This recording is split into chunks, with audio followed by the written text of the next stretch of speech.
നമസ്കാരം, ഏവർക്കും ഫാൻസ് ടോക്കിലേക്ക് സ്വാഗതം. ഇന്ന് മലയാള സിനിമയിലെ ആദ്യത്തെ ഹിറ്റ് മേക്കർ എന്നറിയപ്പെട്ട ജെ ശശികുമാർ സാറിനെയാണ് ഇന്ന് ഫാൻസ് ടോക്ക് ഓർമ്മിക്കുന്നത്.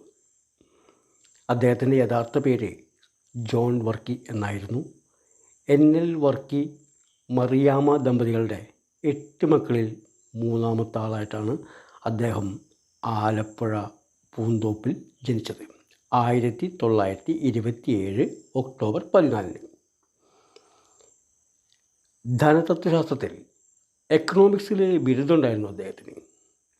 എല്ലാ കലാകാരന്മാരെയും പോലെ ചെറുപ്പത്തിൽ നാടകതൽപരനായിരുന്നു. അതിനുശേഷം അദ്ദേഹം പോലീസുകാരനാവാനൊരു ശ്രമമൊക്കെ നടത്തി. അപ്പോൾ വീട്ടുകാരെതിർത്ത്. അപ്പോൾ അതിനുശേഷം അദ്ദേഹം നാടകത്തിൽ അങ്ങോട്ട് സജീവമായി.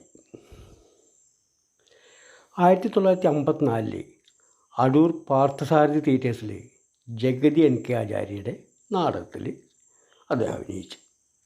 അങ്ങനെ നടനായിട്ടാണ് അദ്ദേഹം തുടങ്ങുന്നത്. സിനിമയിലും അദ്ദേഹം നടനായി തന്നെയാണ് തുടങ്ങിയത്. 1952 വിശപ്പിൻ്റെ വിളി ഉദയയുടെ സിനിമയാണ്. ആ സിനിമയിൽ വില്ലൻ വേഷം ചെയ്തുകൊണ്ടാണ് ശശികുമാർ സാറ് മലയാള സിനിമയിലേക്ക് കടന്നു വരുന്നത്. ശശികുമാർ എന്ന പേര് തിക്കുറിശി സാറാണ് അദ്ദേഹത്തിന് ചാർത്തി നൽകുന്നത് കേട്ടോ. തിക്കുറിശി സാറ് അങ്ങനെ കുറേ നടീനടന്മാരുടെ പേരൊക്കെ മാറ്റിയിട്ടുള്ളതായിട്ടൊരു ചരിത്രമുണ്ടല്ലോ. ബിഷപ്പിൻ്റെ വിളി എന്ന സിനിമയുടെ പ്രത്യേകത നസീർ സാറും ശശികുമാർ സാറും തമ്മിലുള്ള ഒരു ഗ്രൂപ്പില്ലാത്ത സ്റ്റണ്ടാണ്. അതിൽ അദ്ദേഹം അസിസ്റ്റൻറ്റുമായിട്ട് വർക്ക് ചെയ്തിട്ടുണ്ട്. അതിനുശേഷം തിരമാല, ആശാദീപം, വേലക്കാരൻ തുടങ്ങിയ സിനിമകളിലൊക്കെ അഭിനയിച്ചു. അതിനുശേഷം അദ്ദേഹം പി സുബ്രഹ്മണ്യത്തിൻ്റെ അസോസിയേറ്റായി. പി സുബ്രഹ്മണ്യത്തെ ഓർക്കുന്നുണ്ടാവുമല്ലോ, മെറിലാൻഡ് സ്റ്റുഡിയോയുടെ ഉടമയാണ്. അതിലാണ് അദ്ദേഹം അസോസിയേറ്റായിട്ട് വർക്ക് ചെയ്തത്. അദ്ദേഹത്തിൻ്റെ ആദ്യത്തെ സിനിമ അദ്ദേഹം ആദ്യമായിട്ട് സംവിധാനം ചെയ്യുന്നത് ഒരാൾ കൂടി കള്ളനായി എന്ന സിനിമയാണ്. ശരിക്കും ഒരാൾ കൂടി കള്ളനായി ഒരു 2 പേര് കൂടി സംവിധാനം ചെയ്തതാണ്. പക്ഷേ അദ്ദേഹത്തിൻ്റെ പേര് അതിലുണ്ടായിരുന്നില്ല. രണ്ടാമത്തെ സിനിമ കുടുംബിനിയാണ് അദ്ദേഹത്തിൻ്റെ തലവര മാറ്റിമറിച്ചത്. ആ സിനിമ വളരെ ഹിറ്റായി. അതിനുശേഷം പിന്നെ ഒരു ശശികുമാർ യുഗം തന്നെ ആരംഭിക്കുകയായിരുന്നു. എല്ലാ തരത്തിലുള്ള സിനിമകൾ അദ്ദേഹം ചെയ്തിട്ടുണ്ട്. അത് പ്രത്യേക തരത്തിലുള്ള കുറച്ച് ചില സംവിധായകരുണ്ടല്ലോ, കുടുംബ സിനിമകൾ മാത്രം എടുത്തിട്ട് പോകുന്ന ആൾക്കാർ, ക്രൈം സിനിമകൾ മാത്രം എടുത്തു പോകുന്നവർ, അങ്ങനെ ചില സംവിധായകരുണ്ട് നമുക്കിപ്പോഴും. പക്ഷേ ഇദ്ദേഹം അങ്ങനെയല്ല. ഇപ്പം 141 സിനിമകൾ അദ്ദേഹം സംവിധാനം ചെയ്തിട്ടുണ്ട്. ഈ 141 സിനിമകളും പല തരത്തിലാണ്. എല്ലാ വിഷയങ്ങളിലും അദ്ദേഹം കൈവച്ചിട്ടുണ്ടെന്നുള്ളതാണ്. ഇപ്പോൾ കുടുംബ സിനിമകൾ, ക്രൈം ത്രില്ലറുകൾ, പൊളിറ്റിക്സ്, കോമഡി സിനിമകൾ, അതുപോലെ മനോരമയിലെ ടോംസിൻ്റെ കാർട്ടൂൺ ഉണ്ടായിരുന്നു, ഓർക്കുന്നുണ്ടാവും, ബോബനും മോളിയും, അത്തരത്തിലുള്ള സിനിമകൾ. പിന്നെ ക്രൈം ത്രില്ലർ എന്ന് വെച്ചിട്ടുണ്ടെങ്കിൽ മദ്രാസിലെ മോൻ പോസ്റ്റ്മോർട്ടം പോലുള്ള, മോർച്ചറി പോലുള്ള അതിഗംഭീരമായിട്ടുള്ള ക്രൈം ത്രില്ലറുകൾ. ഇങ്ങനെ ഇദ്ദേഹത്തിൻ്റെ ഓരോ സിനിമകളും അങ്ങനെയായിരുന്നു. അതുപോലെ തന്നെ മുക്കുവരെ സ്നേഹിച്ച ഭൂതം പോലുള്ള ഫാൻറ്റസി സിനിമകൾ, മഹാബലി പോലെ പുരാണ സിനിമകൾ, വെള്ളായണിപ്പരമു, ജംബുലിംഗം, ഇത്തിക്കരപ്പക്കി പോലുള്ള ഈ ഗ്രാമീണ കൾട്ട് ഫിഗറുകളെ വെച്ചിട്ടുള്ള അതിഗംഭീര സിനിമകൾ. അന്നത്തെ പ്രേക്ഷകനെ സ്വാധീനിച്ച സിനിമകളായിരുന്നു അദ്ദേഹത്തിൻ്റേത്. ബഷീറിൻ്റെ ബാല്യകാല സഖിയും അദ്ദേഹം സംവിധാനം ചെയ്തിട്ടുള്ളത് തന്നെയാണ്. ഇദ്ദേഹത്തിനൊരു പ്രത്യേകത, ഇദ്ദേഹത്തിൻ്റെ വേറൊരു രീതി എന്താണെന്ന് വെച്ചാൽ, വർഷങ്ങൾക്ക് മുമ്പ് ഇദ്ദേഹം ചെയ്തൊരു സിനിമ, അതായത് തൊമ്മൻ്റെ മക്കൾ. ഈ സിനിമ സത്യൻ, മധു, അംബിക, ഷീല ഇവരൊക്കെയാണ് അന്നതിൽ അഭിനയിച്ചിട്ടുള്ളത്. ആ സിനിമ വീണ്ടും സ്വന്തമെവിടെ ബന്ധമെവിടെ എന്ന പേരിൽ മോഹൻലാൽ, ലാലക്സ്, മേനക, സ്വപ്ന എന്നീ നടീനടന്മാരെ വെച്ചിട്ട് അദ്ദേഹം വീണ്ടും അത് റീപ്രൊഡ്യൂസ് ചെയ്തിട്ടുണ്ടായിരുന്നു. ആ സിനിമ തന്നെയാണ്. അതിൻ്റെ ചെറിയ മാറ്റങ്ങൾ വരുത്തിയിട്ടാണ് അദ്ദേഹം രാജവാഴ്ച എന്ന സിനിമ എടുത്തത്. അതിൽ സുരേഷ് ഗോപിയും സായികുമാറായിരുന്നു. ഇങ്ങനെ വളരെയധികം പ്രത്യേകതകളുള്ളൊരു സംവിധായകൻ കൂടിയായിരുന്നു. എല്ലാ ജോണറിലുള്ള സിനിമകൾ അദ്ദേഹം എടുത്തിട്ടുണ്ടെന്ന് പറയുമായിരുന്നു. അതുപോലെ തന്നെ അദ്ദേഹത്തെ വർഷങ്ങൾക്ക് മുൻപ് 2005-ലോ 2006-ലോ ആണ് അദ്ദേഹമായിട്ട് അല്പനേരം സംസാരിക്കാനുള്ളൊരു ഭാഗ്യം കിട്ടിയിട്ടുണ്ടായിരുന്നു എനിക്ക്. അദ്ദേഹത്തിൻ്റെ വീട്ടിൽ പോയി, ചെന്നൈയിലുള്ള അദ്ദേഹത്തിൻ്റെ വീട്ടിൽ പോയിട്ട് സംസാരിക്കുമ്പോൾ അദ്ദേഹത്തോട് ഞാൻ ചോദിച്ച്, അങ്ങേക്ക് ഇനിയും അങ്ങയുടെ ഏത് സിനിമയാണ് റീപ്രൊഡ്യൂസ് ചെയ്യാൻ താല്പര്യമുള്ളതെന്ന് ചോദിച്ചപ്പോൾ അദ്ദേഹം പറയണ്ടായി കാവാലം ചുണ്ടൻ എന്ന സിനിമ വീണ്ടും ഒന്നെടുത്താൽ കൊള്ളാമെന്നുണ്ട് എന്ന് അദ്ദേഹം പറയണ്ടായി.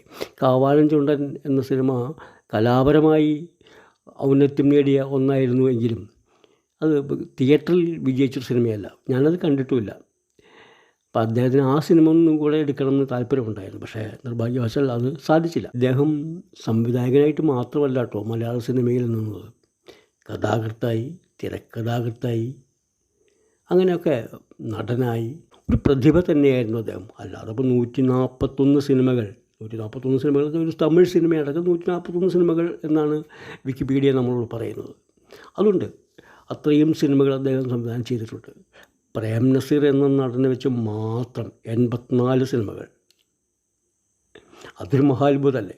ഷീല എന്ന നടിയെ നായികയാക്കി 47 സിനിമകൾ. ഇതൊക്കെ അദ്ദേഹത്തിൻ്റെ പ്രത്യേകതകളാണ്. അന്ന് ഞാൻ സംസാരിച്ചു കൊണ്ടിരിക്കുന്ന കാലത്ത് അന്ന് അദ്ദേഹം മോഹൻലാൽ എന്ന നടനെ വെച്ച് 18 സിനിമകൾ അദ്ദേഹം സംവിധാനം ചെയ്തിരുന്നു അന്ന്. അതിനുശേഷം മോഹൻലാൽ അദ്ദേഹത്തിൻ്റെ സിനിമയിൽ അഭിനയിച്ചിട്ടുണ്ടോ എന്ന് വലിയ ഓർമ്മയില്ല കേട്ടോ. അപ്പോഴേക്കൊക്കെ അദ്ദേഹം ഏകദേശം ഫീൽഡിൽ നിന്ന് മാറിയിരുന്നു. അപ്പം അങ്ങനെ ഇദ്ദേഹത്തെ 2012 JC ഡാനിയൽ പുരസ്കാരമൊക്കെ അദ്ദേഹത്തിന് നൽകിയിട്ട് രാജ്യം ആദരിച്ചിട്ടുണ്ട്. ഒരു കാലഘട്ടത്തിലെ എല്ലാ താരങ്ങളും സത്യൻ, നസീർ, മധു, കമൽഹാസൻ, സുകുമാരൻ, സോമൻ, ജയൻ, ശങ്കർ, സുരേഷ് ഗോപി, മമ്മൂട്ടി, മോഹൻലാൽ ഇങ്ങനെ തുടങ്ങിയ എല്ലാ താരങ്ങളെയും അദ്ദേഹത്തിൻ്റെ സിനിമകളിൽ അഭിനയിപ്പിച്ചിട്ടുണ്ട്. അതുപോലെ തന്നെയാണ് നടിമാരും ഷീല, ശാരദ, ജയഭാരതി തുടങ്ങിയ അന്നത്തെ ഏറ്റവും മുൻപന്തിയിൽ നിന്നിരുന്ന എല്ലാ നടിമാരെയും അദ്ദേഹത്തിൻ്റെ സിനിമയിൽ നമുക്ക് കാണാം.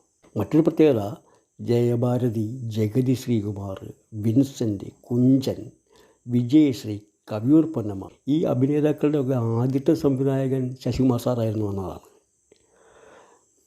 അതുപോലെ രവീന്ദ്രൻ മാഷ് ആർക്കും മറക്കാനാവില്ലല്ലോ. അദ്ദേഹത്തെ മലയാള സിനിമയ്ക്ക് പരിചയപ്പെടുത്തിയത് ശശികുമാർ സാറാണ്.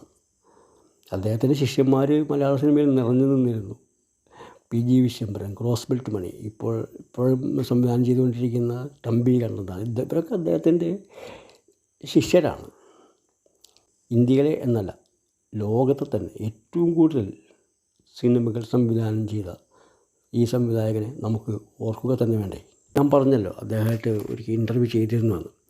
അപ്പോൾ അന്ന് ഈ പോസ്റ്റ്മോർട്ടം എന്നൊരു സിനിമ, ആ സിനിമയുടെ ഒരു കഥ എഴുതുന്ന ഒരു രീതി ഒറ്റ രാത്രി കൊണ്ടാണ് അദ്ദേഹം ആ സൂപ്പർ ഹിറ്റ് സിനിമയുടെ കഥ എഴുതുന്നത്. ആ സിനിമ പിന്നീട് തമിഴിലേക്ക്, ഹിന്ദിയിലേക്ക് ഒക്കെ റീമേക്ക് ചെയ്യേണ്ടായി. അത് എല്ലാ ഭാഷയിലും അത് സൂപ്പർ ഹിറ്റായിരുന്നു എന്നതാണ്. വളരെ ചുരുങ്ങിയ ചിലവിൽ നിർമ്മാതാവിന് നഷ്ടം വരുത്താത്ത സിനിമകൾ സംവിധാനം ചെയ്ത മഹാനായ സംവിധായകനാണ് ശശികുമാർ സാറ്. അദ്ദേഹത്തിൻ്റെ മഹാഭൂരിപക്ഷം സിനിമകളും സൂപ്പർ ഹിറ്റുകളോ ആണ്. പരാജയപ്പെട്ടവ വളരെ കുറച്ചേ ഉള്ളൂ. കൃത്യമായിട്ടുള്ള ഒരു വൈദഗ്ധ്യം ഉണ്ടായിരുന്നു അദ്ദേഹത്തിന്, കൃത്യമായിട്ടുള്ള ചേരുവ.